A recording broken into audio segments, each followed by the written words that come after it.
Bonjour à tous, nous sommes aujourd'hui en direct de Cap Science pour une mission spéciale Thales. Nous avons envoyé notre équipe dans les locaux de Thales pour les espionner. Et notre premier invité est Ryan et Dominique. Bonjour. Bonjour. Donc bonjour à vous deux. Je vais te laisser parler, Ryan. La semaine dernière, je suis allée dans les locaux de Thales et accompagnée de Dominique Tac. Toute la semaine, la sécurité m'a demandé ma carte d'identité en entrant chez Thales. Pourquoi cette entreprise est-elle aussi sécurisée ?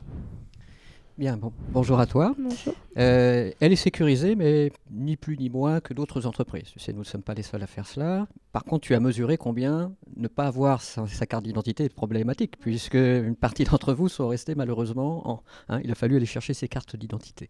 Pourquoi on fait cela ? Ça n'est pas dans un rôle de type police, pas du tout. L'idée, c'est de dire, sur ce site, beaucoup de gens y travaillent, on croise beaucoup de gens et tout le monde ne connaît pas forcément tout le monde. Donc, il est quand même important de savoir qui est sur le site ou qui ne l'est pas. Nous sommes à peu près 985 sur le site, imagine, on ne peut pas connaître tout le monde. Donc cette carte d'identité est là uniquement pour savoir qui est sur le site ou qui ne l'est pas, qui en sort également. Et il n'y en a pas qu'une, il y en a deux, tu as vu, puisque tu as changé ta carte d'identité contre une autre forme de carte d'identité qui est le badge, que tu as dû garder malheureusement ou heureusement, je ne sais pas, tu n'en avais pas l'habitude en tout cas, tout au long de ton parcours au sein de l'entreprise, pour qu'on sache qui tu es et qu'on sache te retrouver si tu étais perdu.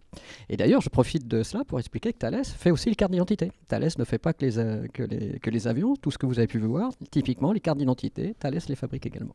Oui, on a vu. Mais faut-il avoir la nationalité française pour intégrer Thales ? Alors non, pas forcément. Il y a bien sûr des endroits où il faut le faire. Quand nous travaillons, par exemple sur le site de Pessac, le premier site que vous avez visité, nous travaillons donc sur des radars et des radars qui vont dans des avions militaires. Donc là, on peut comprendre que pour des métiers et des produits sensibles comme cela, il faut savoir qui fait quoi. Le monde est difficile, voilà. Donc on n'échappe pas à ces règles-là. Et pour le salarié, c'est pareil. Voilà. Par contre, Thales est très heureux d'être à l'international, puisque nous sommes 70 000 répartis dans 56 pays, dont 35 000 en France, et le reste se répartissent donc dans 55 pays, à la fois en Asie, à la fois sur le continent américain. Donc ça fait beaucoup de monde, et tous, tu vois, n'ont pas la nationalité française, bien sûr. Oui, j'aimerais aller travailler à l'étranger. Est-ce que vous croyez que Thales me le permettra ? Non seulement il le permettrait, mais en plus il favoriserait cela. Alors pourquoi on fait cela ? Alors tu n'y partirais pas tout de suite. Oui. Voilà, tu rentrerais, tu apprendrais ton métier après avoir obtenu ton diplôme, et puis au bout de 5-10 ans, nous menons des formes de bourse d'emploi et nous favorisons les changements comme ça d'un pays à l'autre, comme de la même façon, on peut changer de métier en cours de vie dans l'entreprise. On rentre pour un métier, mais on peut très bien en faire un autre. Et bien, de la même façon, on rentre sur un site et on peut très bien aller sur d'autres sites, qu'ils soient français ou qu'ils soient étrangers. Alors évidemment, les sites étrangers sont très demandés parce que nous avons des sites à Sydney, à Singapour, Hong Kong, des pays qui font rêver comme cela, ou aux États-Unis. Pourquoi on fait cela ? Parce que ça nous permet de voir et de faire voir aux salariés comment on travaille ailleurs, sur quel type de produits, quelles sont les cultures ailleurs. Par contre, l'inconvénient, c'est qu'il faut à minimum parler anglais. Si on ne sait pas parler anglais, c'est difficile. Donc voilà, si vous voulez faire de l'exportation, si vous voulez aller dans des pays étrangers par le biais de Thales, il faut aussi avoir un niveau d'anglais qui soit de bonne facture. Non, mais c'est tout. Donc merci à vous deux, à Merci, Ryan merci. et à Dominique. Voilà, merci. Donc nous accueillons Olivier et Zacharia.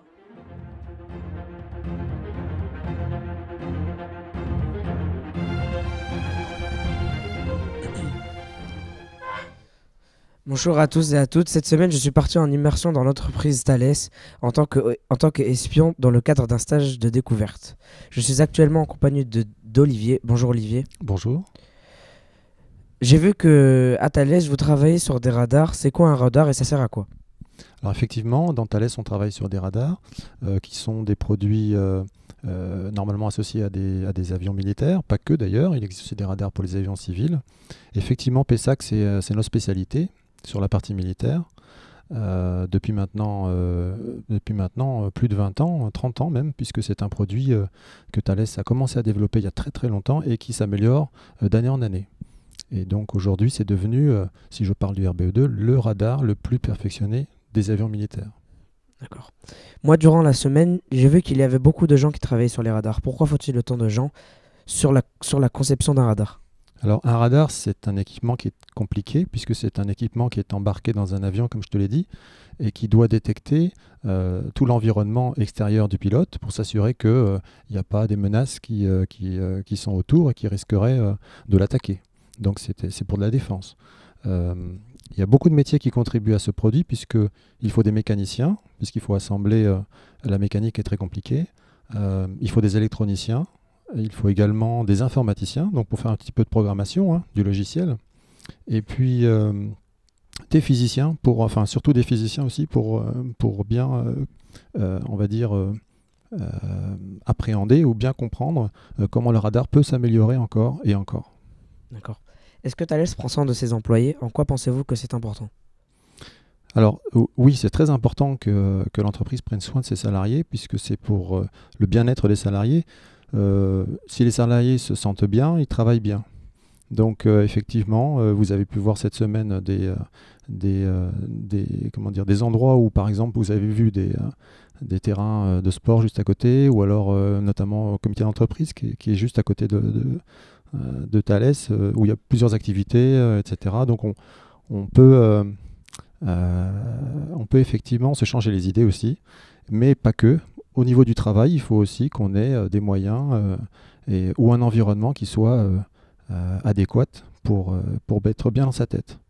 Donc, et c'est le cas, et ce sera encore plus le cas sur notre nouveau site de Mérignac bientôt, qui regroupera Thales Avionics et Thales Systèmes Aéroportés. D'accord. Dernière question, aimez-vous votre métier? Oui, j'aime mon métier, il me rend bien. Non, ce que je veux dire, c'est que j'aime mon métier parce que je m'y sens bien. Je suis dans un environnement qui est plutôt agréable. On est dans des bureaux qui sont assez bien équipés. Je veux dire, voilà, j'aime bien mon métier aussi par rapport aux relations que j'ai avec mes collaborateurs, puisque c'est très enrichissant. C'est-à-dire que on apprend à dialoguer avec des gens qui ont des spécialités complètement différentes, et ça permet de se cultiver techniquement. D'accord. Merci beaucoup. Merci Ryan. Merci Alice. Donc merci à vous.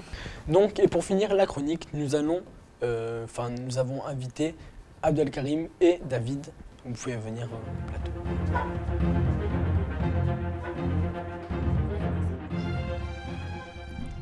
Bonjour Yanis. Donc j'étais toute la... bonjour David. Donc j'étais toute la semaine en investigation à Thales, l'entreprise aéronautique de Bordeaux. J'ai passé toute la matinée, une matinée aux côtés de David, chargé de communication. Donc j'ai vu beaucoup de métiers à Thales. Combien ils sont représentés?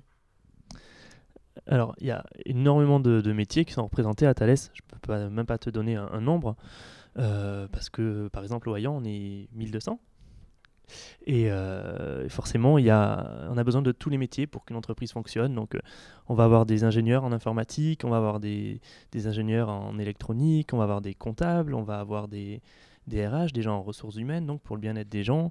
On va avoir des gens dans la maintenance pour s'assurer qu'au niveau plomberie, électricité, tout se passe bien. On va avoir des gens dans la sécurité aussi.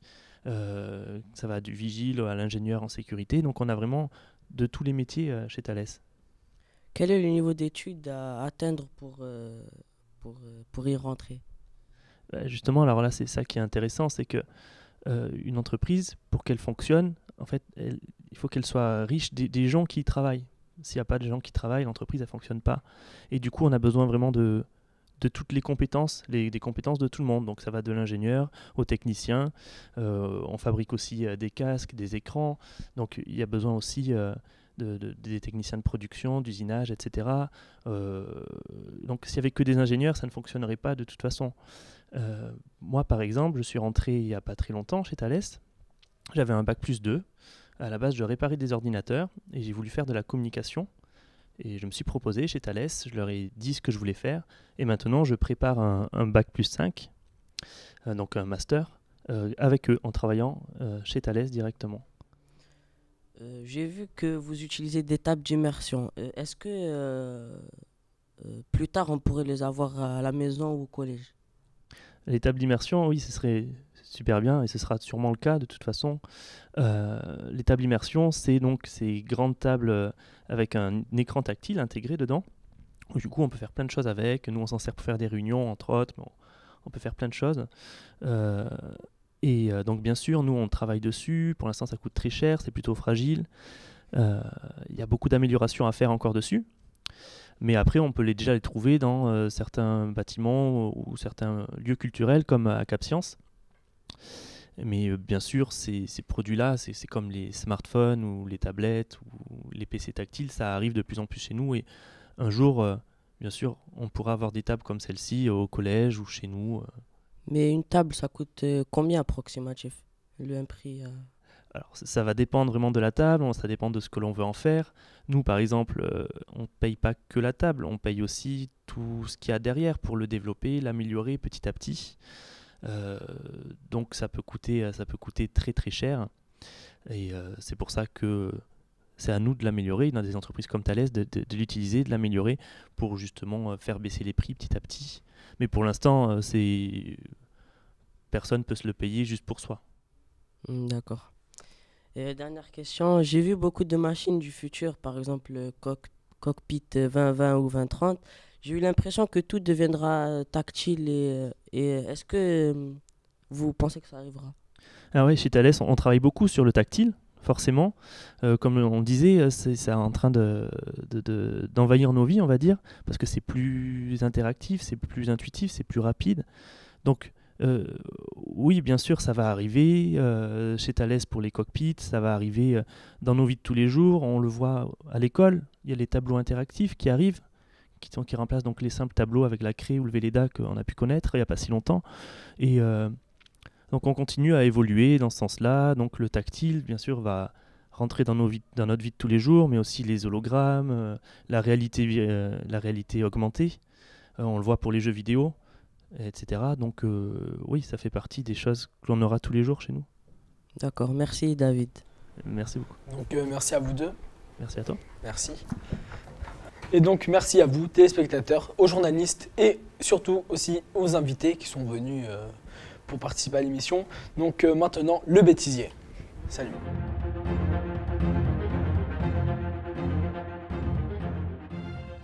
Après cette semaine passée à Thalès, aimeriez-vous travailler là-bas? Oui, parce que j'ai appris un nouveau métier que je ne connaissais pas. C'est ingénieur électronique et ça m'intéresse. Non, pas vraiment, car ce que je veux devenir, c'est architecte. Oui, car je suis intéressé par la nouvelle technologie. D'accord. Et combien avez-vous passé de portiques pour y accéder? J'ai passé au moins une vingtaine de portiques. C'est beaucoup trop sécurisé. Il y a des trucs SD, sécurité défense. Alors, malheureusement, je n'ai réussi à passer aucun tourniquet, car ma carte ne marchait pas vraiment. Et avez-vous réussi à prendre des photos? Non, c'est trop sécurisé, voilà, comme j'ai dit. Oui, bien sûr, vous croyez que je suis un débutant ou quoi? Et est-ce que la cantine était bonne là-bas? Oui, elle était bonne sur les 2 sites. Elle change de nos cantines habituelles. Alors, la cantine, elle était délicieuse. Un bon filet de poisson et des frites. Tout ce que j'adore. Mais par contre, la banane est un peu trop chère. 60 centimes, vraiment, c'est abusé.